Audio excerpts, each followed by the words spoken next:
Бүгін балалар 100 жыл жырлаған жүрек атты Жамбыл Жабаевтың 175 жылдығына арналған дөңгелек үстелімізді бастаймыз. Жамбыл Жабаев импровизатор ақын. Жазба әдебиетінде үлес қоспағанмен Жамбыл Жабаевтың барлық ауыз әдебиетіндегі еңбегін жазба әдебиетіне түсірген ұлы ақындар. Сондықтан да біз әлемдегі ең бір айтыскер ақын, жырау, жыршы Жамбыл Жабаев туралы бүгінгі дөңгелек үстелімізді бастаймыз. Енді сендер біріншіден Жамбыл Жабаевтың жастық шағынан алғашқы ақындық жолына қалай келгендігін көрініс арқылы көрейік. Ал, балалар, бастаймыз. Ассалаумағалейкум, әке. Сізге айтар батым бар. Айтыңдар. Батаңды маған бер әке, сөзіме менің ер әке. Домбыра алып сөйлейін, күнде жасап мереке. Қой айналайын, одан да оқу қой бар. Сенің келер пайда бар ма? Өлең қуғаннан. Ән айтуда өнер көп па? Одан да жұмыс деп нан тап. О деген есе көрме көзіме. Оқымаймын молдадан, екі еған қомдаған, бала келсе сабаққа жем андыған дорбадан. Кет онда оқымасаң домбыраңды арқалап, ел ақтап күн көрер ме екенсің? Әнші жыршы болам деген несі? Ота бар, ата бабында жоқ білген тау. Кетем онда, ел іші өнер кеніші деген, мен одан да сүйінбай, атама барып баталайын. Бар онда. Ассалаумағалейкум. Менің пірім сүйінбай, сөз сөйлемен сүйінбай. Сүйінбай деп ән салсам, сөз келеді бұрқырап қара дауыл құйындай. Кел балам, сен әлгі Жапалының ақын болам деп жүрген баласы емессің бе? Иә ата, батаңызды беріңіз. Батамды берейін, қолыңды жай. Сен жақсы ақын боласың, осы шабысынан тайма, шындықты айт, әділдікті жырла. Өлеңді халық тыңдайтын болсын, өлең патшаның қазынасынан да бай болсын. Әумин балам. Балам, сен жаңа шыққан ақын түрің болар бар. Ана отырған Қадырбайдың үйі. Оның қасқыр түлкі аулайтын төбеті өліп, соған ас беріп жатыр. Төбетіне өнер шырқаған, мақтаған ақынға сыйлығым бар дейді. Сен барып көр, мүмкін сыйлық алып қаларсың. Ақыры домбыра арқалап жүр екенсің, көрсет өнеріңді. Бізде қызықтар қалай. Барсам барайын. Әй, Қадырбай деген сен бісің? Иә, менің.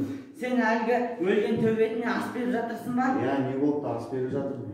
О тоба, о заманда бұл заман өлген төбетіне ас берген адамды бірінші рет көріп тұрмын. Не болды, ас беремін, одан да арнауыңды айт. Итімді жаман демеймін, күзетіп жүр малыңды, көпшілікті бүлдіріп бұрлап алғандарыңды, ел ауыл үшін торлаған қасқырды талап қаңғылған, сенен жұртқа ит жақсы, күзеткен қора малыңды, қайнатып құдай сорыңды, ит өлмей-ақ сен өлсен болар еді тымақ орынды. Кеп, құра көзіме көрінбеу. Ақын десем осы ма арнауың? Не, шындық шымбайына батып кетті ма? Жарайсың балам, еркін батыр. Сүйінбай ақын сені тани біліпті. Сен шын ақын болар түрің бар. Сен балам, батылдықтай, ерліктай, ел татуын біріктіргенсіз татулықтай. Әумин, жолың болсын балам. Рахмет әке.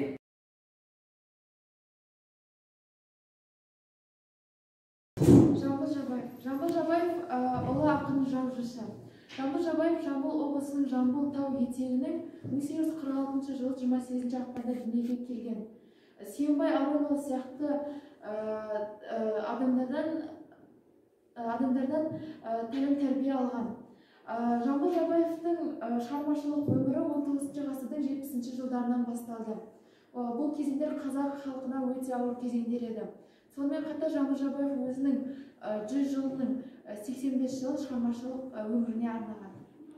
Ұлы қазақ даласында жыраулық мектептер көп болып саналады. Осы біразын айта кетсек, Асан Қайғы, Қалбиса, Сүйінбай, Ақтанберді, Үмбетбай секілді ақындық жыраулық мектептер көп болып саналады. Осы жыраулық мектептердің соңғыда өкілі кенжесі де болып саналатын Жамбыл Жабаев осы жыраулық мектепті аяқтайды.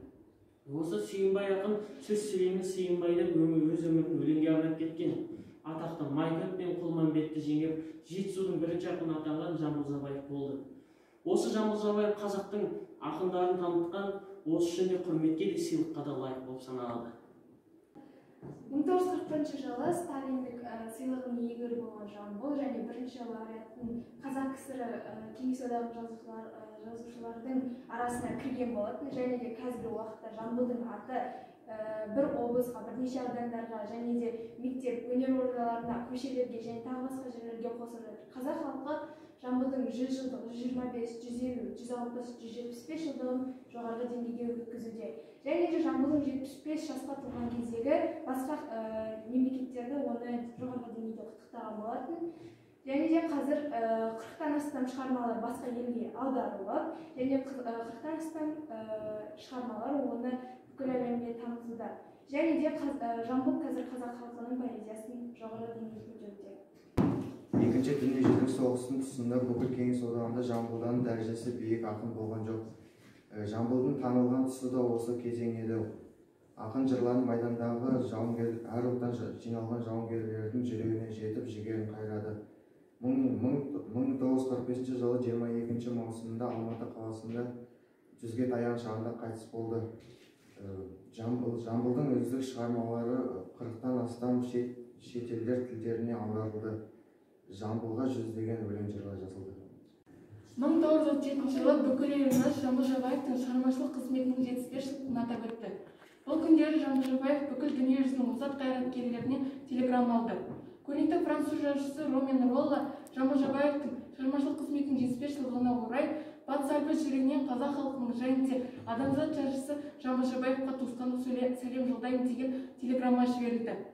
Жамбыл Жабаевқа 1941 жылы мемлекеттік сыйлық берілді. Ұлы Отан соғысы кезінде өзінің шығармашылығымен қазақты ерлікке, жеңіске рухтандырды. Осы кезеңдері халыққа ауыр кезең еді, себебі Ресей империясы қазақ жерін отарлап алған болатын. Қазақ халқы өзінің жерінен, малынан айырылды. Ол асы болғандай 20 ғасырдың 20 жылдарында ақ пен қызыл соғысы, кәмпескелеу мен тұжырымды оқиғалары халыққа кері әсерін тигізді. Бұл шындыққа куә болған Жамбыл Жабаев еді. Жамбыл Жабаев бұл шындықты өзінің өкініші мен күйіні үшін ащы даусымен жырлады.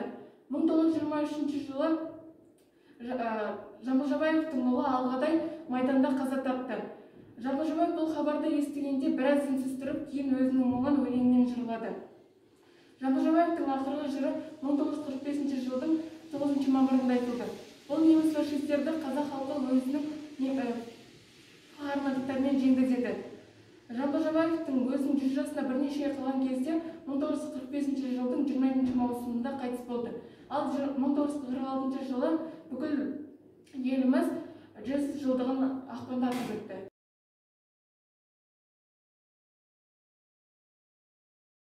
Алғадай туралы әрбір ой.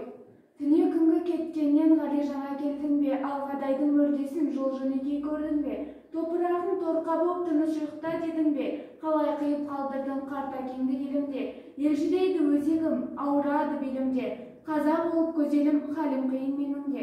Алатауды айналсам, Алғадайды табам ба, Сарыарқаны саңдалсам, саңлағымды табам ба, өлім деген у екен мендей кәріп адамға, күндейімде күңіренем, көзіме жас аламда.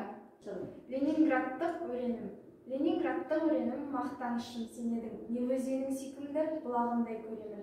Көпіріне қарасам, көмкерген су көлемін, өркеш-өркеш жарасқан шоқырлардай дередім. Сапырылған көктеңі шомылдырып кемерін, шамы күндей жайнаған аспан ойлар бойлаған, арқа тұтып алыста айбыным деп ойлағам. Жасағам жоқ өмірді, жау соққаным көргелі, түккенім жоқ терімді, шер қылғалы кеудені, жасалған жоқ салтанат, жаудың болуы ермегі. Жауға оқ, Жамбыл деген жаятым, халқым менің шынатым. Жал құйрығы қанатым, Қазақстаным, отаным. Қалаған бақыт мұрасын, советім менің мойындап жаным. Аңсаған бақыт мұрасын, жанғанды жауға бермеске. Отанға берген барантым, миллион барына жаным. Арыстан жүрек ер болам, сарқылғанша тамшыған. Қорғаныш жерін құрайтын, жау мойын жұлатын. Антым осы болатын, қасиеті отаным. Белсенділерге, заман ақыр болған жоқ, Жамбыл сөзден қалған жоқ, ел жыраудан көшкен жоқ, көктен жасын түскен жоқ. Сендер жетке қағатын, Жамбыл атын өшкен жоқ. Мен баяғы Жамбылмын, әлсізге даңғылмын, қырдыстарын сүймейтін. Мен сендерге не қылдым? Айтыңдаршы, қайсысының үйіне қайыр тілеп қаңғырдым, жаным барда кеудемде, сендерден кем болмаймын. Дүрілдетіп жер-жерде өлең жырды толғаймын, домбыраға қолы сұғып, иығымды құлындаймын, тек кездесіп қалмаңдар, ыңғайына соңдаймын.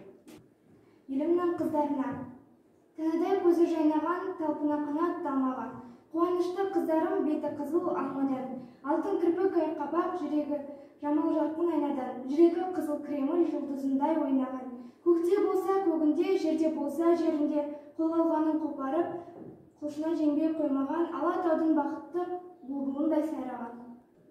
Жалғызбын деп жүрмесін, сәлем айт барсаң абайға, кеңес кеткен талайға, ауырды жеңген қара жер сабырлы болсын қалайда. Бір жұтқан судай дүниесін, ащысын татып кимесін, жапанға біткен бәйтерек, жалғызбын деп жүрмесін. Кемелге келген асылай, тасқынды тәңір басуай, нар көтерген ауырға, арқасын тосын жасымай.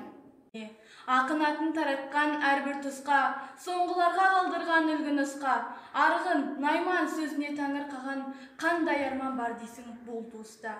Терең ойдың түрінде теңізі бар, тесіле көп қарасаң көңілі ғар. Сол тереңге сүйсініп жан үңілмей,